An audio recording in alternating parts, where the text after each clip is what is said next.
देखिए 20 नंबर प्रश्न पर ध्यान दीजिए। सवाल में है साझेदारों के ऋण पर ब्याज से संबंधित बात। ठीक है, तो साझेदार के ऋण पर जब ब्याज की बात हो तो profit and loss appropriation account में ऋण पर ब्याज नहीं दिखाया जाता है। Profit and loss appropriation account में सिर्फ 3 से 4 बातें हैं जो आपको लिखना है, जैसे पूंजी पर ब्याज, साझेदारों को वेतन कमीशन, आहरण पर ब्याज, और अगर रिजर्व फंड में कहेगा कुछ ट्रांसफर कीजिए तो वो चीज। लेकिन इसमें आपको ऋण पर ब्याज से संबंधित बात है, तो ये ऋण पर ब्याज आपको पीएल अकाउंट में दिखाना है, ना कि पीएल अप्रोप्रिएशन अकाउंट में। ठीक है, तो सवाल में है कि ए और बी साझेदार है जो लाभालाभ को 2:3 में विभाजित करते हैं। पूंजी पर पूंजी जो है वो 40,000 20,000 है। 1 जुलाई 2020 को ए और बी ने क्रमशः 80,000 और 40,000 का ऋण स्वीकृत किया है। मतलब ए और बी दोनों ने फर्म को ऋण भी दिया है, तो ऋण दिया है तो ऋण पर ब्याज तो मिलेगा। तो ऋण पर ब्याज के संबंध में अगर कोई दर का चर्चा नहीं है तो ऋण पर ब्याज मैक्सिमम 6% हम लोग अपने मन से देते हैं ना, तो 6% ऋण पर ब्याज देंगे। फिर कहता है लाभ हानि का विभाजन को दर्शाइए। 2020 के लिए किसी भी ब्याज को प्रभावित करने से पहले फर्म का जो लाभ है वो 8400 रुपया है, यानी फर्म का जो लाभ हुआ 8400। तो आपका लाभ का जो विभाजन होगा वो पीएल अप्रोप्रिएशन में होगा, और ब्याज का जो चर्चा होगा यानी ऋण पर ब्याज का चर्चा वो आपका पीएल अकाउंट में जाएगा। कहाँ जाएगा? पीएल अकाउंट में जाएगा। तो इस सवाल में आपको 2 फॉर्मेट बनाना है, एक पीएल अकाउंट का और एक किस चीज का? पीएल अप्रोप्रिएशन अकाउंट का। ठीक है, तो यहाँ पर फॉर्मेट खींच लीजिए।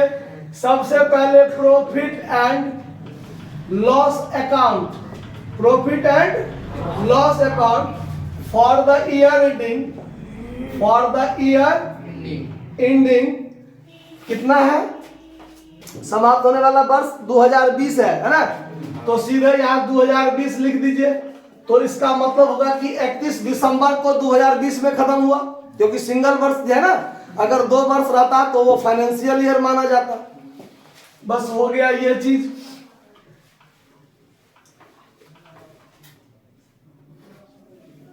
और इसके बाद आपको बनाना है profit and loss appropriation account, appropriation account.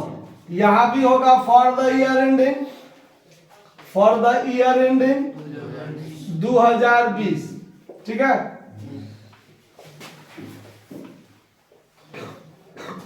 Credit debit particular amount. यहां भी फॉर्मेट में डेबिट क्रेडिट हो गया, पार्टिकुलर अमाउंट। ठीक है, अब सवाल में जो 8400 रुपया लाभ है वो लाभ सबसे पहले कहां लिखाएगा? यहां पर। तो यहां पर आप लिख दीजिए by total profit, by total profit. Example में देखिएगा तो यहाँ पर बाय प्रॉफिट एंड लॉस करके भी दिया हुआ है, तो पीएल अकाउंट में पीएल अकाउंट का नाम लिखना अच्छी बात नहीं होगा, इसलिए यहाँ पर बाय टोटल प्रॉफिट कर दिए हैं। ठीक है, या इसको यहाँ पर बाय ग्रॉस प्रॉफिट के रूप में भी इसको हम रख सकते हैं तत्काल, क्योंकि और कोई बात इसमें है ही नहीं, तो उसको ग्रॉस प्रॉफिट भी हम लिख दें तो कोई दिक्कत नहीं। लेकिन यहाँ पर बाय टोटल प्रॉफिट लिख देंगे 8400 रुपया। ठीक है, अब साझेदार को ऋण पर ब्याज देंगे तो यहां लिखेंगे to interest on loan for, 2 साझेदार कौन सब है? ए और बी। तो फॉर ए के लिए कितना, फॉर बी के लिए कितना। तो यहाँ पर ऋण पर जो ब्याज होगा 80,000 का 6%, तो 80,000 का 6% जो आप निकालिएगा 6%, तो ये निकलेगा पूरे साल का। जबकि ऋण दिया है 1 जुलाई 2020 को, तो 6 महीना का ब्याज लगेगा। तो यहाँ पर 6 बट्टा क्या कर दीजिए 12, तो 6 दूनी 12, 2 तिया कटेगा 0000, तो 2400 रुपया हुआ इसका ब्याज। तो यहाँ पर 2400 लिख दीजिए, और इसी प्रकार से इसका निकालिएगा तो इसका 1200 निकलेगा। कितना निकलेगा? 1200 निकलेगा। 80,000 का निकला है 2400, तो 40,000 आधा हो गया ऋण, तो ब्याज भी आधा हो जाएगा ना, तो 1200 हो गया, बात खत्म। यहां पर 8400 रुपया हुआ, यहां भी 8400 हुआ, 8400 में से ये 3600 क्या हो गया, कट गया, बच गया 4800। कितना बच गया, तो ये 4800 लाभ कहां चला जाएगा, पीएल एप्रोप्रिएशन में। तो यहां पर लिख देंगे to PL appropriation account profit. ये ट्रांसफर कर दिया गया, क्या कर दिया गया, ट्रांसफर, यहां से यहां चला आया। अब यहां पर लिख दीजिए बाय पीएल अकाउंट, ठीक है, तो बाय पीएल अकाउंट, या यहां पर आप टू नेट प्रॉफिट भी लिख सकते हैं, ऐसा करके लिख लीजिए जो टू, चलिए इसको मिटा ही देते हैं, ऐसा करके लिख लीजिए टू नेट प्रॉफिट, पोस्ट में लिख दीजिए transfer to PL appropriation account, ऐसा भी लिख सकते हैं। तब आपको यहां पर बाय नेट प्रॉफिट सीधे लिख लीजिए, ठीक है, बाय नेट प्रॉफिट कितना रुपया, 4800, ऐसा भी लिख सकते हैं, या जैसा पहले लिखे थे वैसा, तो ये आपको आसान लगेगा लिखने में। टू नेट प्रॉफिट लिख के transfer to PL appropriation account लिख दिए, और यहां पर बाय नेट प्रॉफिट लिख दिए। दिक्कत है ना समझ में। अब 4800, अब सवाल में यदि रहता कि पूंजी पर ब्याज दीजिए साझेदार को, वेतन दीजिए, कमीशन दीजिए, तो ऐसा बात तो कुछ है नहीं, सीधे लाभ को बांटना है। तो लाभ को बांटना है तो बांटने वाला बात डायरेक्ट खत्म। यहाँ 4800 और ये 4800, 4800 में से कुछ खर्चा नहीं होना है तो लाभ बटेबे करेगा, तो बटाएगा तो यहाँ लिख दीजिए टू पार्टनर्स,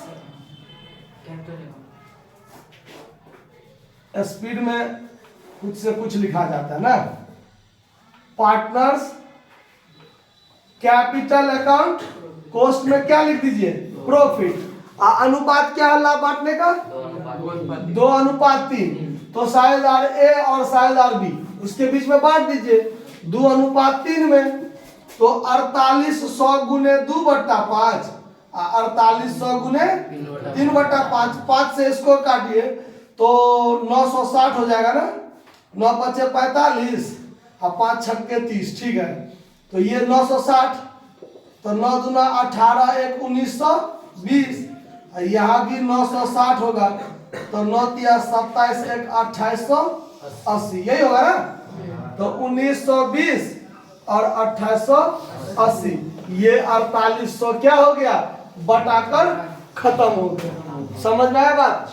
तो ऋण पर ब्याज और लाभ को बंटवारा, दो ही काम था, तो ऋण पर ब्याज इसमें नहीं होगा और लाभ का बंटवारा इसमें नहीं होगा, तो इसमें ऋण पर ब्याज दे दिए, जो लाभ बचा वो पीएल एप्रोप्रिएशन में बटाएगा, यहाँ बांट दिया, कोई दिक्कत, नोट कर लीजिए।